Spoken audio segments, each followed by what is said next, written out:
Selamat datang di YouTube channel Podcast Semi Horor. Sebelum mulai mendengarkan, silakan klik tombol subscribe dan nyalakan tombol notifikasinya.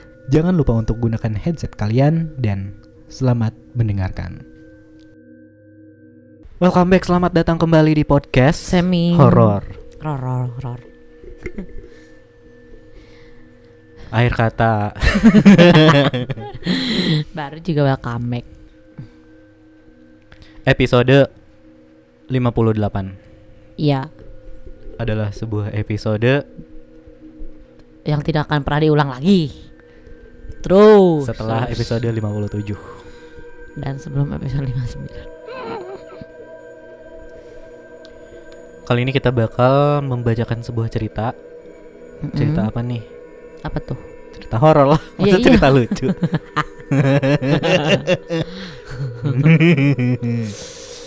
Cerita horor dari mana nih? Cerita horor dari Mari Kita Baca. Selamat mendengarkan.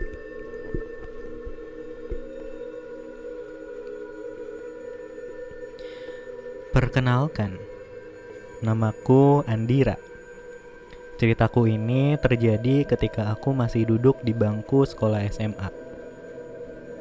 Kejadiannya adalah pada hari Rabu saat ekskul basket berlangsung. Seperti biasa, latihan selalu dimulai dengan pemanasan terlebih dahulu. Saat itu, pelatih ekskul basketku meminta untuk kami melakukan pemanasan dengan berkeliling lapangan sebanyak 3 kali. Dan sialnya, pada saat itu, aku tengah dalam keadaan haid. Hari kedua, perempuan mungkin udah familiar dengan hal ini. Yang mana saat itu sedang deras-derasnya lah. Firsatku membawa pembalut cadangan memang gak salah. Setelah selesai pemanasan keliling lapangan sebanyak 3 kali, aku udah ngerasa gak nyaman dan memutuskan untuk mengganti pembalut di toilet. Awalnya, aku berencana untuk pergi sendirian ke toilet.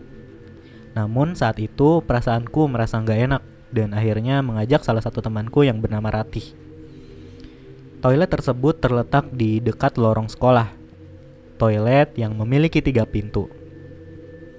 Saat itu, aku masuk di toilet nomor 2, yang mana adalah toilet tengah-tengah yang ada di sana. Sementara Ratih menunggu di luar pintu toilet tersebut. Saat itu keadaan toilet tengah benar-benar kosong, jadi hanya ada aku dan Ratih di toilet tersebut. Pada saat berada di dalam toilet tersebut, aku merasakan sebuah hal yang gak enak. Seperti ada yang tengah memerhatikanku dari atap toilet. Namun saat aku melihat ke atap, gak ada siapa-siapa di sana.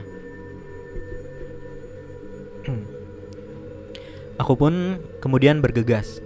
Setelah selesai mengganti pembalut dan keluar dari toilet tersebut, aku gak menemukan Ratih berada di depan pintu toilet. Dia justru menunggu di lorong sekolah. Lo lama banget sih, pakai nyanyi-nyanyi segala. Nyanyi? Bukannya lo ya yang nyanyi-nyanyi gak jelas di luar toilet? Saat perjalanan menuju toilet, Ratih memang terdengar bernyanyi lagu yang seingatku waktu itu adalah dia bernyanyi lagunya Virgon.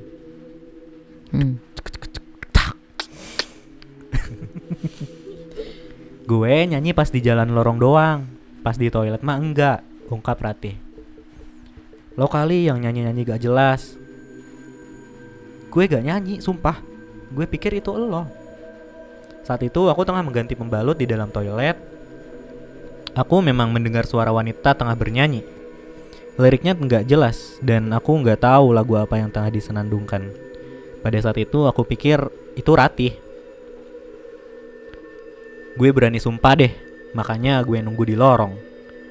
Terus yang tadi nyanyi siapa dong? Aku seolah bertanya pada diriku sendiri. Setelah percakapan itu, akhirnya kita berdua memutuskan untuk menyimpan cerita tersebut dan tidak menceritakannya pada siapapun. Tapi gak hanya berhenti di situ aja. Setelah kejadian tersebut, banyak hal-hal aneh yang aku dan Ratih alami. Bahkan yang gak masuk akal adalah apa yang kami alami bisa sama persis. Meskipun itu kami alami di rumah kami masing-masing. Selama seminggu ini, kami merasakan hal yang benar-benar sama persis. seperti susah tidur, mengalami mimpi buruk yang sama, dan merasa nggak aman ketika berada di dalam kamar mandi. Hingga akhirnya aku pun jatuh sakit. Saat aku latihan basket, pelatihku menyadari bahwa ada yang aneh dengan diriku dan Ratih. Hingga saat itu pelatihku nanya, "Kemarin itu kalian habis dari mana aja?" Entah kenapa saat pertanyaan itu dilontarkan aku nangis. Aku nggak tahu apa yang aku rasakan. Hingga akhirnya ada darah keluar dari hidungku. Aku pun merasakan mual yang begitu sangat. Pelatih basketku memberikan aku minum dan entah kenapa saat aku meminum air tersebut, rasa mualku justru semakin bertambah. Aku pun menjauh dari kerumunan. Setelah semuanya reda, akhirnya aku dan Rati bercerita tentang kejadian seminggu lalu yang kami alami di kamar mandi sekolah. Tentang kami berdua yang mendengar suara wanita bersenandung di dalam toilet. Dan cerita-cerita yang kami alami di rumah, di situ kami ceritakan. Seperti kami berdua mengalami mimpi buruk didatangi oleh wanita berbaju merah. Kami bercerita kepada sang pelatih bahwa kami seperti diikuti oleh sosok wanita berbaju merah tersebut. Karena mimpi buruk itu terus kami alami selama 1 minggu. Dan perasaan yang gak enak yang kami rasakan saat tengah berada di dalam kamar mandi. Pelatih ekskul kami tersebut mengiyakan bahwa memang ada sosok wanita tersebut di sekolah ini. Namun ia tidak menceritakan lebih detail mengenai sosok tersebut. Aku dan Ratih pun diberikan sebuah wejangan agar lebih rajin beribadah, sehingga akhirnya tidak ada lagi gangguan dari sosok wanita tersebut. Sampai aku lulus sekolah, aku tidak berani lagi masuk ke dalam toilet tersebut. Aku dan Ratih sering meminta izin untuk memakai toilet guru. Entah kenapa, sepertinya kejadian itu karena aku sedang head dan memancing si wanita berbaju merah ini keluar. Sampai detik ini aku masih ingat dengan jelas apa yang dia senandungkan.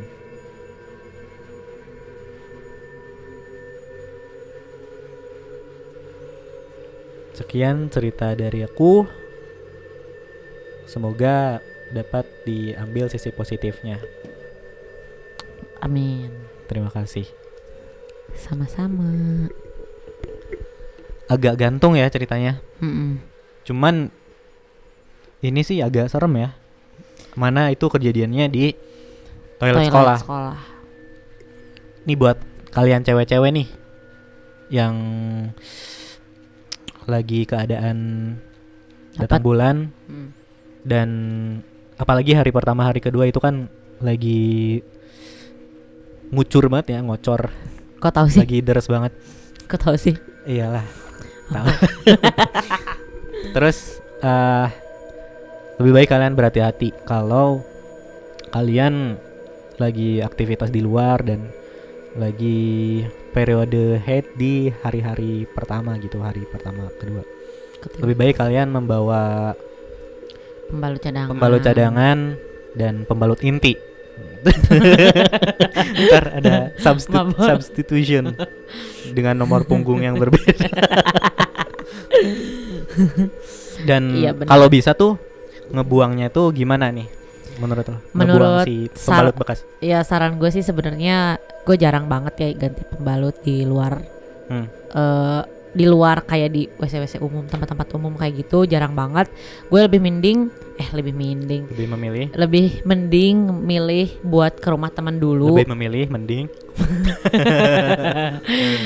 memilih mending di numpang ke rumah teman dulu yang emang sekiranya deket dari lokasi yang lagi kita tempatin, diamin gitu.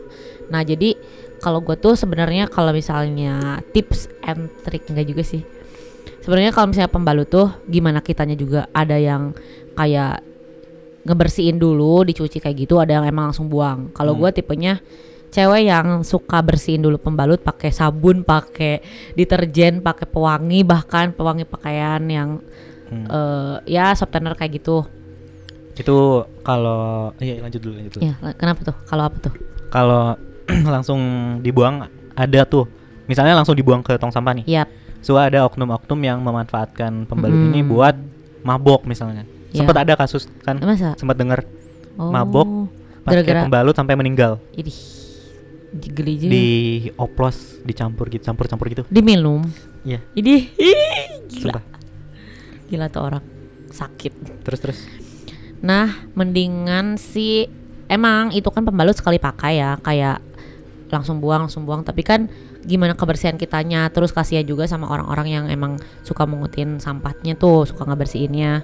Benar. Jadi lebih baik kita mencegah lah daripada kita harus menanggung semua resikonya. Kayak ada mitos kalau kita buang pembalut sembarangan dengan keadaan yang tidak bersih, pasti itu pembalut ada yang jilat katanya. Nanti Bener. kita tiba-tiba sakit gitu. Sempat ada cerita-cerita seperti itu berseliweran. Nah, jadi makanya buat kalian cewek-cewek nih, saran gue sih sebenarnya lebih baik cuci pembalut dulu, seenggaknya kalau nggak bersih-bersih juga wangi, nggak ada bau darah sama sekali kalau bisa. Gitu. Dan tadi pun di siapa ya namanya tadi? Lupa gue. Aduh, udah di close lagi. Ya sih itulah. Dan si pengirim cerita ini, si pemilik cerita ini setelah kejadian itu pun sakit diikutin sama si sosok yang bersenandung itu. Dan pas dalam mimpi dia ternyata sosoknya itu di dalam mimpinya ya, sosoknya itu wanita berbaju merah. Waduh, merah gak tuh? Diikutin selama berapa minggu tuh. Dan dia nggak nyeritain tuh selama berapa minggunya. Kenapa, gimana? Dan ininya? juga dia trauma, gak mau balik lagi ke toilet itu tuh. Dan dia selalu izin buat pakai toilet guru. Dan dia nggak nyeritain sih kronologi akhirnya gimana gitu. Mungkin masih keberatan dia kali buat ceritainnya. Cerita baru nih, baru kemarin. Terus pokoknya itulah buat kalian yang lagi datang bulan, pokoknya selalu jaga kebersihan. Terus kalau mau keluar berdoa, berzikir kalau bisa sepanjang hari, atau berdoa apapun sesuai keyakinan kalian. Ya, betul. Dan selalu membawa pembalut cadangan.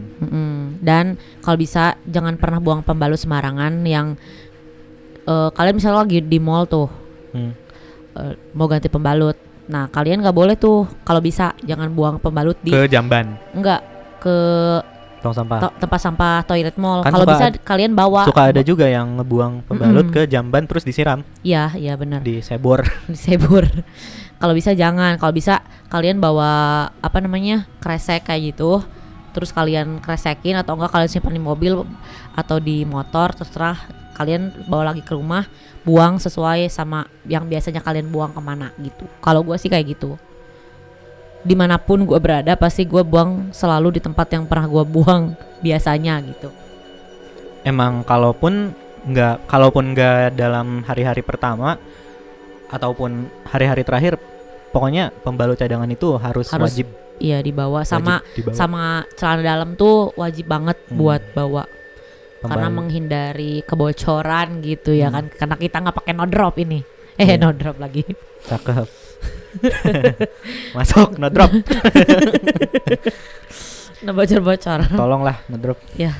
Dan itulah intinya.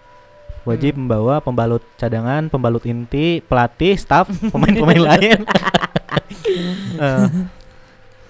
Mungkin di episode 58 gak akan panjang-panjang. Karena si cerita pembalut ini cukup pendek ya tadi. Iya. Dan udah ada di Indonesia pun 2022 tahun ini ya bakal ada pembalut-pembalut dunia yang ke Indonesia. Sudah ada sirkuit baru di Mandalika. Pembalap bos. Gimana kalau pembalut balapan? Nah ini bisa jadi nih. Kalau lo gabut cobain deh. Si gabut banget gue. Si gabut.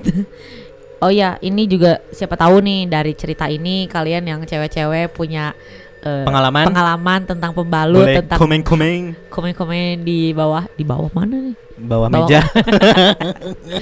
Boleh banget, mau cerita panjang, cerita pendek, terserah. Pokoknya kalian kasih tahu kita aja, pasti kita bakal bacain gitu. Oke, buat kalian yang pengen kirim cerita, boleh kirim ke podcastsemihoror@gmail.com atau DM di Instagram kita @podcastsemihoror. Dan kalau mau ataupun kalian bisa klik link di bio-nya Instagram kita @podcastsemihoror.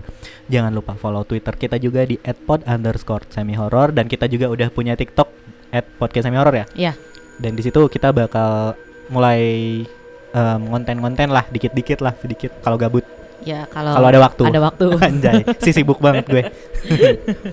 Mungkin episode 58 gak akan panjang-panjang. Jangan lupa juga Yes. subscribe YouTube channel Podcast Semi Horor, dan jangan lupa juga komen-komen di bawah saran kalian, ataupun kalian mau cerita di kolom komentar juga nggak masalah. Kalian juga sudah bisa mendengarkan kita di Noise. Di situ sudah bisa komen-komen. Ya, Jangan lupa subscribe juga kita di Noise. noise.